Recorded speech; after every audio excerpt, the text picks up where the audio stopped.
Fran, do you think the long layoff may have contributed to kind of some of the sluggishness on offense? No, I mean, I guess it's possible. I didn't think so. You know, I thought, you know, when they came out and they were holding it on offense and turning it over, you know, continuity, keeping us on defense, that takes a great deal of effort.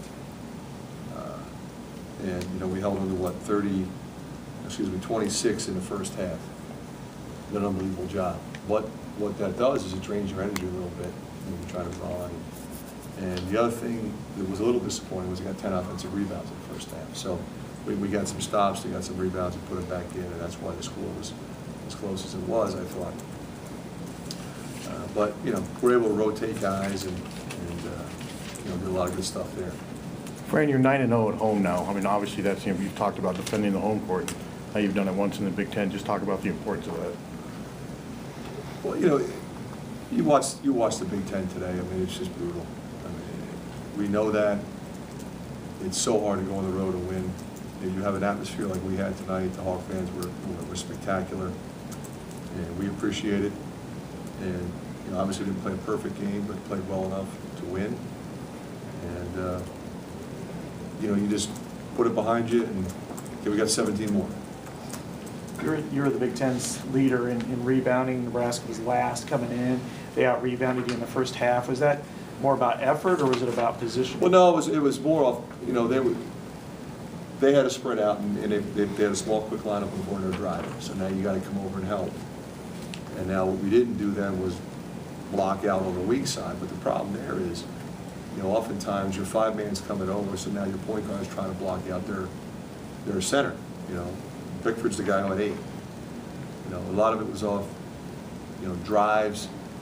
You know, we come to block. You know, they draw us, and he just slides in there and gets it. And you got to give him credit. We got to do a better job of getting inside him, even if it's a small one. You got to get inside, and we didn't do that. And you got to give him credit. He was really good. What did they do in the last 8 minutes to cut that lead that you had? Well, it all started when we go up 20, we don't get the rebound, and they hit a 3, and then we turn it over and foul. So in 38 seconds, we gave 5 points by the back. You know, and now, you know, we're getting fouled, we're making 1. And, you know, Pettaway in that situation is really good. Pettaway and Biggs are both really good in that situation.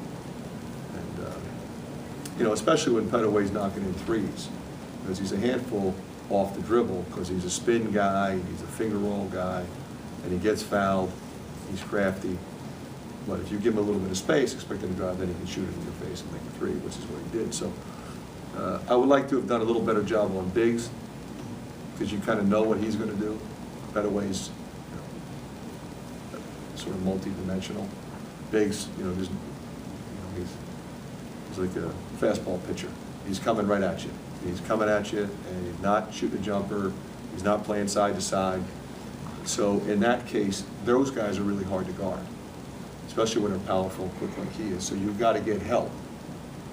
So I thought fatigue might have been a little bit of a factor there. You know, there's also the factor that you don't want to foul. You got to lead. We don't want to give him an and-1. We don't want to stop the clock with a foul. But you've got to get over so that when he's looking to drive, he sees people.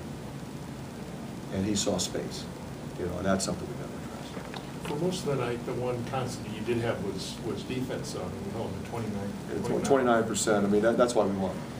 You know, we didn't win because of our rebounding. We didn't win because of our 3-point shooting. We won because of our, you know, our defense. I know free throws have been a constant for you, you know, especially after the Iowa State game. But what's the level of frustration with the way? Well, you know, it's frustrating because we wanted to drive this team. We wanted to drive in transition. We wanted to throw the ball inside because we had a height advantage.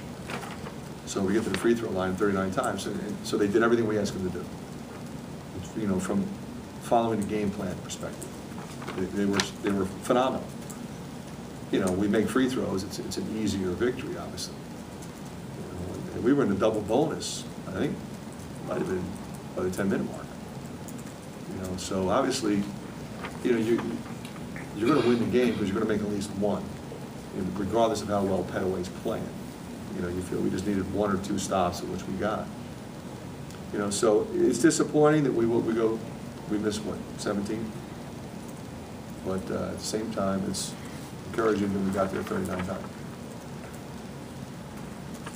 You haven't won your Big Ten opener yet. This is the first time, and based on last year's meat grinder, I think you opened with Indiana and you had Michigan State thrown in there. I mean, you feel pretty good about just getting. I think you feel good, Scott, about any Big Ten win. When you look at this league, there is no relief anywhere. There's none. Whether you're at home, no matter who you're playing, I mean, tell me there's a better player than Petaway in our league, in the country. And that guy's a handful. He's terrific. And, you know, Gallegos goes over. He made 7 threes last year, so, you know, they did a good job on him. You know, you're looking at Shields, Gallegos, Petaway when you're playing this team. You know, Pickford will be the next guy. Pickford has a big game. Petaway has a big game. Biggs is an X-factor guy. Wasn't playing, suspended for the last game, didn't play against Cincinnati. But, you know, this is a dangerous team. They have quickness. They compete. Tim does a great job with them. He's got them organized. I mean, they share the ball. We turned them over 13 times, but it wasn't, you know, it wasn't a ton. We were getting after them pretty good. Luckily, we were able to contest. How's Marvel's back? Is it spasms or is it tightness? I don't know. You'll have to ask him. Looked pretty good to me. Other questions? Okay, thank you. Thanks, everybody.